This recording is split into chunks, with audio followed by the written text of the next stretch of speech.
चलिए तो आगे वाला लेसन हम देखेंगे। नेक्स्ट लेसन हमारा है deep water by William Douglas. ये क्या है?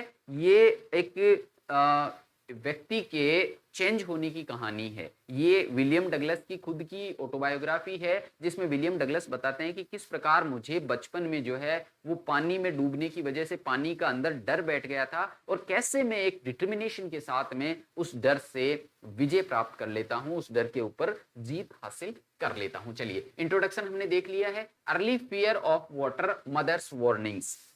जब ये 3-4 साल का था, विलियम डगलस जब 3-4 साल का था, तो अपने फादर के साथ में ये जाते हैं और बीच के ऊपर खड़े रहते हैं, तो एक बड़ी सी लहर आती है और इन्हें बहाकर ले जाती है। तो उस टाइम इनके मन में एक डर बैठ जाता है, और उसके बाद में यकीमा नदी में जो भी ड्रोनिंग्स होती थी, जो भी डूबने की घटनाएं होती थी, उनको बार बार बता करके इनके मन में ये जो इनकी माँ है वो इस डर को सस्टेन किए हुए रखती थी, बनाए हुए रखती थी। 10-11 साल का होने के बाद में इन्होंने डिसाइड किया कि यार मैं ऐसा करता हूँ, वाईएमसीए पूल में जाकर के तैरना सीख लेता हूँ। YMCA young mains Christian association pool जो कि यकीमा में था, एक साइड से 2-3 फीट गहरा था और दूसरी साइड से 9 फीट गहरा था और ग्रेजुअल स्लोप था। ठीक है, ये तैराकी सीखने के लिए एक अच्छा जो है अच्छी एक जगह थी, जहां पर कुछ वाटर विंग्स के द्वारा साथ में मिलकर के लोगों को तैराकी सिखाई जाती थी। ये वहां पर जाता है, कुछ प्रैक्टिस करता है, और एक दिन जब ये वहां पर जाता है तो पूल पर कोई नहीं होता। पूल पर कोई नहीं होता तो ये क्या करता है, एक साइड में, पूल के एक साइड में जाकर के बैठ जाता है। फिर एक मोटा सा एक लड़का आता है और वो लड़का आकर के उसे बोलता है कि छोरे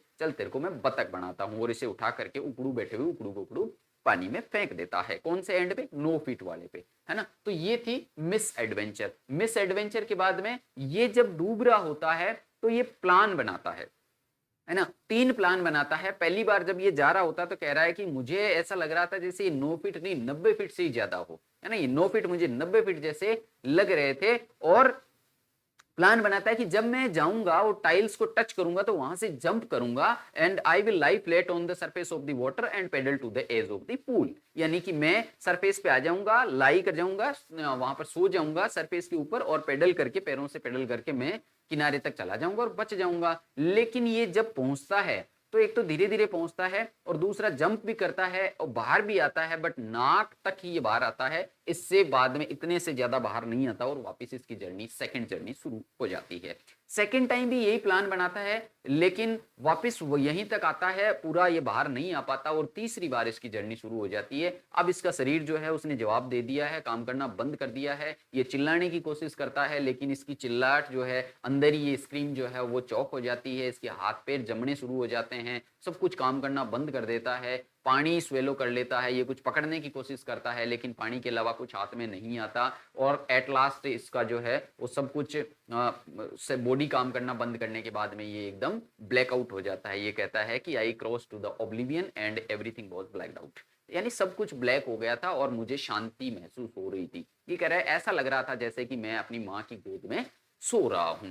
इतने में उनको जो है वो निकाल लिया जाता है, और उसके बाद में सफोकेशन एंड पैनिक हमने देख लिया है। उसके बाद में उसे बचा लिया जाता है, और जब उसे होश आता है तो उसको जो है वो पूल के किनारे पे कुछ लोगों ने सुला रखा है, और पानी वगैरह निकाल करके इसको जो होश आया है, होश आने के बाद में इसके अंदर इम्पैक्ट क्या होता है? इम्पैक्ट ये होता है कि ये बहुत ज्यादा डर जाता है। कई दिनों तक इसको ढंग से नींद नहीं आती, और कई दिनों तक ये जो है पानी का डर इसके अंदर रहता है। ये शारीरिक रूप से फिजिकली कमजोर हो जाता है, वीक हो जाता है, और पानी से तो बिल्कुल भी ये डरने ही लग जाता है। एक फोबिया ऑफ वाटर इसके अंदर बन जाता है। इसके बाद में बोटिंग, कैनोइंग, स्विमिंग, फिशिंग, ये सारे के सारे जो एडवेंचर है उनसे ये डेप्राइव हो जाते हैं, उनसे ये वंचित हो जाते हैं। ये जितने भी इनके दोस्त है वो सारे के सारे ये सारे एडवेंचर करते हैं, लेकिन ये नहीं कर सकते, क्योंकि जैसे ये पानी के नजदीक जाते हैं तो इनको एक पुराना डर याद आ जाता है, और पानी से बहुत ज्यादा डरने लग जाते हैं। अब इनको लगता है कि यार ऐसे तो फिर मेरी हर एक एडवेंचर, हर एक एंजॉयमेंट को मैं खो दूंगा, है ना। तो ये डिटरमाइन करते हैं कि नहीं, मुझे इस पानी के डर से जीत चाहिए, मुझे जीतना है इस पानी के डर से। तो वो क्या करते हैं, एक इंस्ट्रक्टर हायर करते हैं। वो एक इंस्ट्रक्टर हायर करते हैं जो कि क्या करते हैं, उसे सिखाते हैं, तैरना सिखाते हैं। विलियम डगलस को तैरना सिखाते हैं। कैसे सिखाते हैं? यहाँ पर एक बेल्ट बांधा जाता है, कमर पे एक बेल्ट बांधा जाता है, उस कमर पे बंधे हुए बेल्ट को एक रस्सी से अटैच किया जाता है, रस्सी ऊपर ओवरहेड केबल से गुजरती है, एक ओवरहेड केबल होती है जो पुल्ली से गुजरती है, और दूसरा एंड उस रस्सी का जो है वो किससे जुड़ा हुआ पकड़ा हुआ होता है, किसने पकड़ा हुआ होता है, इंस्ट्रक्टर ने पकड़ा हुआ होता है। तो इंस्ट्रक्टर उसको जैसे ही धीरे से छोड़ता है तो वो नीचे जाता है, पानी में जाता है, उसका डर वापस आता है और डूबने लगता है, तब तक वापस वो खींच करके उसको ऊपर ले आता है। ऐसे कर करके धीरे धीरे उसे पानी में स्टेबल रहना सिखाया, दूसरी एक्सरसाइजेस सिखाई, उसको ये सिखाया कि कैसे पानी से बाहर जो है वो सांस लेना है, कैसे पानी के अंदर जो है वो सांस को छोड़ना है, यानी exhale outside the inhale outside the water and exhale inside the water, ये सिखाते हैं। उसके बाद में एज को पकड़ करके पैरों की एक्सरसाइज करवाते हैं और एट लास्ट ये सारी की सारी एक्सरसाइजेज इंटीग्रेट कर देते हैं, है ना। और उसके बाद में 7 महीने तक ये प्रैक्टिस करते हैं वहां पर, हर वीक 5 दिन 5 days in a week and 1 घंटा पर डे की प्रैक्टिस होती है। 7 महीने कब, अक्टूबर से शुरू करते हैं और अप्रैल तक ये कंटिन्यू प्रैक्टिस करते हैं। तो 7 महीने की प्रैक्टिस के बाद में इनको जो है वो तैरना आ जाता है, लेकिन अभी भी ये श्योर नहीं है, ठीक है, अभी भी इनको सेल्फ प्रैक्टिस करनी है। तो पहले तो ये पूल में प्रैक्टिस करते हैं, वहीं पे अकेले प्रैक्टिस करते हैं बिना इंस्ट्रक्टर के, और उसके बाद में ये जाते हैं लेक वेंटवर्थ पर फाइनल विक्ट्री के लिए। लेक वेंटवर्थ पर 2 island, Tigris island and Stampact island, इनके बीच में 2 किलोमीटर की दूरी को ये तैर कर पार करते हैं।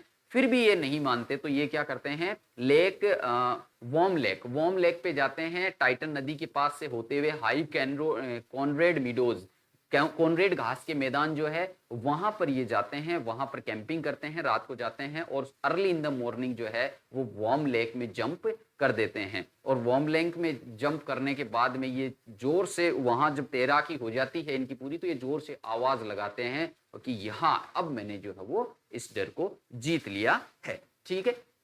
हाँ, फिलोसॉफिकल रियलाइजेशन, 2 बातें हमें यहाँ पर फिलोसॉफिकल रियलाइजेशन इनकी जो है वो देखने को मिलती है लेशन में। वो ये है, एक तो प्रेसिडेंट रूजवेल्ट के ये लीगल एडवाइजर थे, है ना, लीगली जो है ये एडवोकेट थे, इन्होंने एलएलबी शायद कर रखी थी, तो प्रेसिडेंट रूजवेल्ट के साथ में रहा करते थे। तो उनकी एक बात को इन्होंने कोट किया है, और वो क्या है कि all we have to fear is fear itself. जिस चीज का हमें डर है वो डर ही है, यानी हमें सिर्फ डर से डरना चाहिए, बाकी किसी चीज से डरने की जरूरत नहीं है। बस अपने अंदर डर नहीं होना चाहिए, बाकी हम कुछ भी कर सकते हैं। और दूसरी एक फिलोसॉफिकल रियलाइजेशन इनकी खुद की है, जब ये मर रहे थे, ये कहते हैं कि in death there is peace, है ना, in death there is peace, the terror is in the fear of death. यानी कि मौत में डर नहीं है, मौत में आतंक नहीं है, आतंक मौत के डर में है। मौत का डर हमें डराता है, मौत में तो शांति है। मैंने देखा है, जब ये कहते हैं ना कि मैं शांत हो गया था बिल्कुल और मुझे ऐसा लग रहा था जैसे मैं माँ की गोद में सो रहा हूं, तो ये कहते हैं कि मौत में डर नहीं है, मौत तो शांतिपूर्ण होती है, मौत तो शांति से भरी हुई होती है।